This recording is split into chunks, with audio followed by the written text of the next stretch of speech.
आज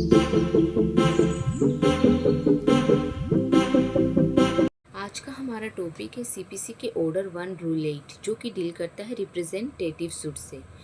इसको हम इन डिटेल समझने से पहले इसको हम थोड़ा प्रैक्टिकल वे में, यानी ये ऑर्डर 1 रूल 8 कब पिक्चर में आती है, कब पार्टीज़ इसका इस्तेमाल करती है, कब कोर्ट इसकी परमिशन देती है, इसे हम प्रैक्टिकल एग्जाम्पल से समझने की कोशिश करेंगे पहले, उसके बाद हम इसे इन डिटेल समझेंगे। इसे हम एक एग्जांपल से समझते हैं। सपोज़ दैट कि कोई एक कंपनी है जहाँ बहुत सारे लोगों ने पैसा इन्वेस्ट किया है। बहुत सारी ऐसी कंपनियाँ होती हैं कि जो लोगों से पैसा लेने के बाद कहीं और इन्वेस्ट करती है। मान लेते हैं कि एक रियल इस्टेट कंपनी है। रियल इस्टेट कंपनी ने बहुत सारे लोगों से थोड़ा थोड़ा पैसा लेकर एक प्रोजेक्ट बनाती है। अब वो प्रोजेक्ट विथ इन टाइम वो कंप्लीट नहीं कर पाती है, जिसकी वजह से वो पैसा लोगों को रिटर्न नहीं दे पाती है। इन दिस केस कंपनी के अगेंस्ट जो है बहुत सारे क्रेडिटर हो जाते हैं। अब ये मान लेते हैं 200 क्रेडिटर हो गए। अब ये 200 सारे लोग जो हैं, क्रेडिटर जो हैं, वो कंपनी के अगेंस्ट सूट फाइल करना चाहती है। इन दिस केस क्या होगी कि ये 200 जो क्रेडिटर है उनमें से कोई एक या दो उसका एज अ रिप्रेजेंटेटिव सबके बिहाफ में उस सूट को रिप्रेजेंट करेगी, जहाँ वो 200 लोगों की सेम इंटरेस्ट होगी फॉर द सूट।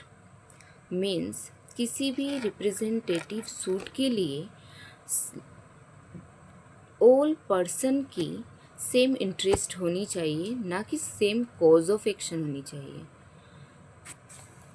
अब इसे हम एक दूसरा एग्जांपल से समझते हैं। मान लेते हैं कि एक कॉलोनी है, एक मोहल्ला है जहाँ पानी नहीं आ रहा या फिर गंदा पानी आ रहा है। इन दिस केस वो क्या करना चाहते हैं कि जल विभाग के अगेंस्ट एक सूट फाइल करना चाहते हैं। तो यहाँ पे क्या हो रहा है, एक कम्युनिटी ऑफ इंटरेस्ट राइज हो रही है in between all the parties, all the people who lives in this colony. तो यहाँ पे वो जो कम्युनिटी ऑफ इंटरेस्ट है, जो सारे लोग रहते हैं मोहल्ले में, उनकी जो इंटरेस्ट है वो सेम है फॉर दी सूट। तो वो जो है चाहते हैं कि इस जल विभाग के अगेंस्ट एक सूट फाइल करना। तो यहाँ पे वो सेपरेट सूट फाइल ना करके एक ही सूट फाइल करेंगे, और इनमें जो बहुत सारे लोग हैं उनमें से एक या दो जो है इस सूट को रिप्रेजेंट करेंगे on behalf of all this people और for the benefit of all this people who lives in this colony. और इन दिस केस कोर्ट क्या करेगी, परमिशन ग्रांट कर देगी इस रिप्रेजेंटेटिव सूट की। बेसिकली ऑर्डर 1 रूल 8 बात करती है कि किसी भी सूट को रिप्रेजेंट करने के लिए, रिप्रेजेंटेटिव सूट के लिए सारी व्यक्तियों की जो इंटरेस्ट है वो सेम होनी चाहिए, ना कि सेम कॉज ऑफ एक्शन।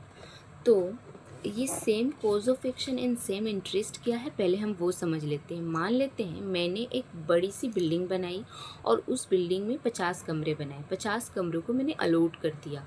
अब ये 50 कमरे में रहने वाले लोग जो हैं डिफरेंट टाइप की प्रॉब्लम फेस कर रहे हैं। मान लेते किसी के घर में सीलन की प्रॉब्लम है, किसी के घर में पानी नहीं आ रही है, किसी के घर में बिजली नहीं आ रही है। तो इन दिस केस क्या होगा कि मैंने तो बिल्डिंग बनवा दी, मैंने सबको अलॉट भी कर दिया, बट मैं उस बिल्डिंग की मेंटेनेंस ठीक से नहीं कर पा रही हूँ। तो इन दिस केस क्या होगा, और वो सारे लोग जो हैं उनकी इंटरेस्ट क्या है कि मैं मेंटेनेंस सही से नहीं कर पा रही हूँ। तो वो क्या करेंगे, मेरे अगेंस्ट एक सूट फाइल करेंगे।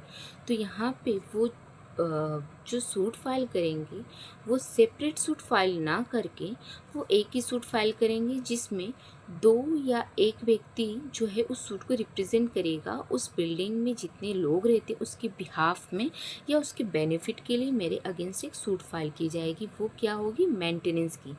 मेन क्या है यहाँ पे, इंटरेस्ट जो है सारे पीपल, कम्युनिटी ऑफ इंटरेस्ट जो है ऑफ दिस बिल्डिंग जो है पीपल की, वो है मेंटेनेंस कि मैं मेंटेनेंस सही से नहीं कर पा रही हूँ। भले ही कॉज ऑफ एक्शन अलग अलग है, किसी की बिजली नहीं आ रही है, इसकी कॉज ऑफ एक्शन अलग है, किसी की सीलन की प्रॉब्लम है, उसकी कॉज ऑफ एक्शन अलग है, लेकिन यहाँ पे इंटरेस्ट ऑफ द पीपल क्या है, कम्युनिटी ऑफ इंटरेस्ट क्या है कि मैं इस बिल्डिंग की मेंटेनेंस सही से नहीं कर पा रही हूँ। सो बेसिकली क्या हुआ कि ये ऑर्डर 1 रूल 8 जो है same interest of the people होनी चाहिए, लोगों की सेम इंटरेस्ट होनी चाहिए for the representative of the suit, ना कि same cause of action. Representative suit किसे कहते हैं, जहाँ एक पर्टिकुलर पर्सन प्लेंटिफ के बिहाफ में या डिफेंडेंट के बिहाफ में उस सूट को रिप्रेजेंट करते हो। मान लेते हैं कि एक बहुत सारे प्लेंटिफ, जैसे कि मैंने एग्जांपल बताया ये मेंटेनेंस वाला, जहाँ उस बिल्डिंग के बहुत सारे लोग उस बिल्डिंग लैंड ओनर के अगेंस्ट एक सूट फाइल करना चाहते हैं फॉर मेंटेनेंस। तो ये बहुत सारे लोग जो हैं वो कहलाएंगे, जो सूट फाइल करें वो प्लेंटिफ कहलाएंगे। अब इन बहुत सारे लोगों में से कोई एक या दो उस सूट को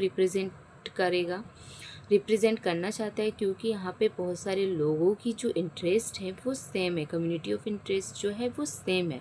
तो ये एक या दो उनमें से इस सूट को रिप्रेजेंट करेंगे। और मान लेते हैं कि एक पर्टिकुलर एक प्लेंटिफ है और वो बहुत सारे डिफेंडेंट के अगेंस्ट सूट फाइल कर रहा है। तो इन दिस केस क्या होगा कि उस बहुत सारे डिफेंडेंट में से किसी एक या दो डिफेंडेंट जो है उस सूट को रिप्रेजेंट करेगा। वो उस बहुत सारे डिफेंडेंट के बिहाफ में या उसके बेनिफिट के लिए वो उस सूट को रिप्रेजेंट करेगा, जहाँ बहुत सारे डिफेंडेंट की जो इंटरेस्ट होगी वो सेम होगी। इन दिस केस कोर्ट उस जो रिप्रेजेंटेटिव सूट है प्लेंटिफ जो फाइल कर रहा है या डिफेंडेंट जो फाइल कर रहा है उसको ग्रांट कर देगी, अगर कोर्ट को लगा तो उस सूट की परमिशन दे देगी, रिप्रेजेंटेटिव सूट को अलाउ कर देगी। अब ऑर्डर 1 रूल 8 को हम डायरेक्ट लैंग्वेज में समझने की कोशिश करेंगे। ऑर्डर 1 रूल 8 की सब क्लोज 1 कहती है where there are numerous persons having the same interest in one suit, means जहाँ बहुत सारे लोगों की सेम इंटरेस्ट होगी किसी एक सूट में। सब क्लोज 1 की सब क्लोज ए क्या कहती है, 1 और मोर ऑफ सच पर्सन्स में with the permission of court एक या एक से ज़्यादा व्यक्ति कोर्ट के परमिशन के साथ सू और भी शूड और में डिफेंड सूट फाइल कर सकती है या उस सूट को डिफेंड कर सकती है, सच सूट ऑन बिहाफ ऑफ और for the benefit of all. उस सूट के बहुत सारे लोग जो हैं उसके बिहाफ में या उन लोगों की बेनिफिट के लिए वो सूट फाइल कर सकती है या सूट डिफेंड कर सकती है कोई एक या दो व्यक्ति, जहाँ बहुत सारे लोगों की जो इंटरेस्ट होगी उस सूट में वो सेम होगी। क्लोज बी कहती है कि जो व्यक्ति सूट रिप्रेजेंटेटिव सूट फाइल करता है वहाँ जब अगर बहुत सारे लोगों की इंटरेस्ट सेम होगी तो और उस बहुत सारे लोगों की बिहाफ में या उस बहुत सारे लोगों के बेनिफिट के लिए अगर वो रिप्रेजेंटेटिव सूट होगी, तब कोर्ट क्या करेगी, उस सूट की परमिशन ग्रांट कर देगी। अब सब क्लोज 2 क्या कहती है ऑर्डर 1 रूल 8 की, वो कहती है कि the court shall in every case where a permission or direction is given under sub rule 1, जहाँ अगर कोर्ट परमिशन दे देती है कि उस रिप्रेजेंटेटिव सूट को अलाउ कर देती है at the plaintiff's expense, give notice of the institution of suit to all persons so interested. Court कहती है कि बाकी के जो जिसके बिहाफ में वो सूट को रिप्रेजेंट कर रहा है उन लोगों को भी वो नोटिस भेजेगा, प्लेंटिफ अपने पैसे से, अपने एक्सपेंसेस से वो क्या करेगी, बाकी के जो पार्टीज़ है उस सूट की जिसके बिहाफ में वो सूट को रिप्रेजेंट कर रहा है उन लोगों को वो समन या नोटिस भेजेगा, आइदर बाय पर्सनल सर्विस, या तो वो पर्सनल सर्विस कर सकता है बाय पोस्ट या फिर by hand, or where by reason of the number of persons or any other cause. मान लेते हैं कि बहुत सारे प्लेंटिफ हैं तो मान लेते हैं 200 प्लेंटिफ है और जिसकी बिहाफ में एक या दो प्लेंटिफ जो रिप्रेजेंट कर रहे हैं सूट को, उनके लिए वो पॉसिबल नहीं है कि वो पर्सनली सबको नोटिस समन कर पाए। तो इन दिस केस वो क्या कर सकती है, such service is not reasonable practicable by public advertisement. तो वो क्या करेगी, by public advertisement means paper publication के थ्रू भी वो नोटिस भेज सकती है। As the court in each case में डायरेक्ट, अगर कोर्ट ऐसा डायरेक्शन दे तो बेसिकली क्या हुआ कि अगर वो जो सूट को रिप्रेजेंट कर रहा है उसके पास उसके लिए अगर पॉसिबल ना हो कि वो बाकी के जो प्लेंटिफ हैं उस सूट की जिसके बिहाफ में वो सूट रिप्रेजेंट कर रहा है उसको पर्सनली वो नोटिस इशू कर पाए, इन दिस केस वो पब्लिक एडवर्टाइजमेंट भी कर सकता है थ्रू पेपर पब्लिकेशन। सब क्लोज 3 क्या कहती है? सब क्लोज 3 कहती है कि डिफेंडेंट के बारे में कहती है, सब क्लोज 2 प्लेंटिफ के बारे में कहती है, सब क्लोज 3 जो है डिफेंडेंट के बारे में कहती है कि अगर किसी सूट को डिफेंड करता है डिफेंडेंट उस सूट के बहुत सारे डिफेंडेंट के बिहाफ में या उस बहुत सारे डिफेंडेंट के बेनिफिट के लिए, तो कोर्ट क्या करेगी उस सूट और यहाँ कोर्ट देखेगी उस बहुत सारे जो डिफेंडेंट हैं सबकी जो इंटरेस्ट है अगर सेम है तो कोर्ट उस रिप्रेजेंटेटिव सूट को अलाउ कर देगी। Public advertisement means not only paper publication, ये किसी भी टाइप की एडवर्टाइजमेंट हो सकती है पब्लिकली जो हो। ये जो ऑर्डर 1 रूल 8 सब क्लोज 2 में बताया गया है कि पब्लिक एडवर्टाइजमेंट के बारे में जो बात की गई है कि अगर वो पर्सनली नोटिस इशू नहीं कर पाएगा तो वो पब्लिक एडवर्टाइजमेंट भी दे सकता है। तो यहाँ पे कोर्ट की मेन रीज़न क्या होती है, मेन वो क्यों ऐसा करवाना चाहता है, क्योंकि अगर किसी की ऑब्जेक्शन हो रिगार्डिंग दिस सूट तो वो अपना ऑब्जेक्शन रेज़ कर सकता है। अगर वो ऑब्जेक्शन रेज़ करता है कि नहीं मैं इस सूट में ऐड होना चाहता हूँ, मैं इसे एज ए रिप्रेजेंट अपने को नहीं करना चाहता, तो वो क्या करेगा, कोर्ट क्या करेगी कि उस पार्टी को भी उस सूट में ऐड कर लेगी। सब क्लोज 4 क्या कहती है? No part of the claim in any such suit shall be abandoned means मान ले abandoned under sub rule 1 and no such suit shall be withdrawn under sub rule 3 of rule 1 of order 23 means order 23 की सब rule 1 जो abandon की बात करती है और ऑर्डर 23 रूल 3 जो विड्रॉ की बात करती है।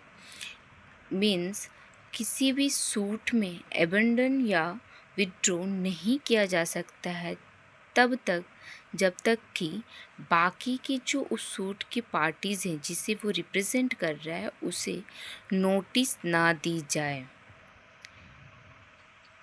जो कि हमारा ऑर्डर 2 में बताया गया, सब क्लोज 2 में बताया गया है। अच्छा, एबंडन मीन्स क्या होता है कि मान लेते हैं किसी सूट में वो व्यक्ति जो सूट को रिप्रेजेंट कर रहा है ऑल प्लेंटिफ के बिहाफ में और उस व्यक्ति की डेथ हो जाती है, उसकी जगह पे किसी और को लाने के लिए जहाँ किसी और को सब्स्टिट्यूट करने के लिए जहाँ सेम उस व्यक्ति की जिसे सब्स्टिट्यूट किया जाएगा उसकी भी सेम इंटरेस्ट होनी चाहिए। इसके लिए भी सारे पार्टी जो हैं बाकी की जो प्लेंटिफ है उसे नोटिस भेजा जाना चाहिए। जब तक कि नोटिस नहीं जाता तब तक वो पार्टी सब्स्टिट्यूट नहीं हो सकता है। सेम वैसा ही है कि किसी भी केस को हम विड्रॉ नहीं कर सकते हैं जब तक कि सारी बाकी की जो पार्टीज़ हैं उन्हें नोटिस ना किया जाए, और ना ही हम कॉम्प्रोमाइज़ कर सकते हैं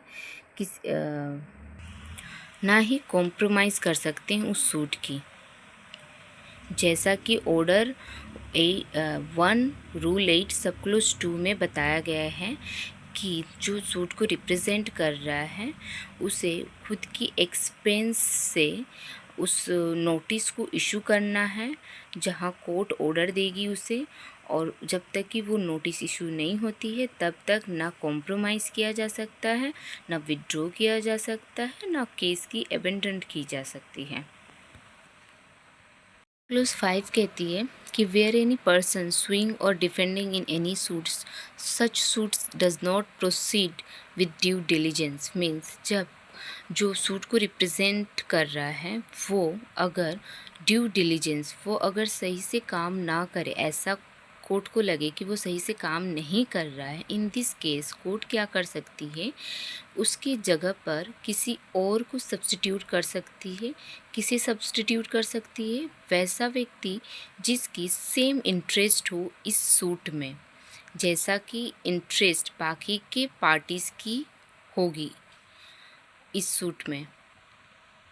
सब क्लोज 6 कहती है a decree passed in a suit under this rule shall be binding on all persons on whose behalf. Means वो पर्सन जिसके बिहाफ में सूट को रिप्रेजेंट किया जा रहा है उन सारे पर्सन्स के ऊपर भी यह डिक्री बाइंडिंग होगी, या वो पर्सन जो उस सूट को डिफेंड कर रहा है बाकी के पार्टीज़ के बिहाफ में, उन लोगों के ऊपर भी वो डिक्री बाइंडिंग होगी।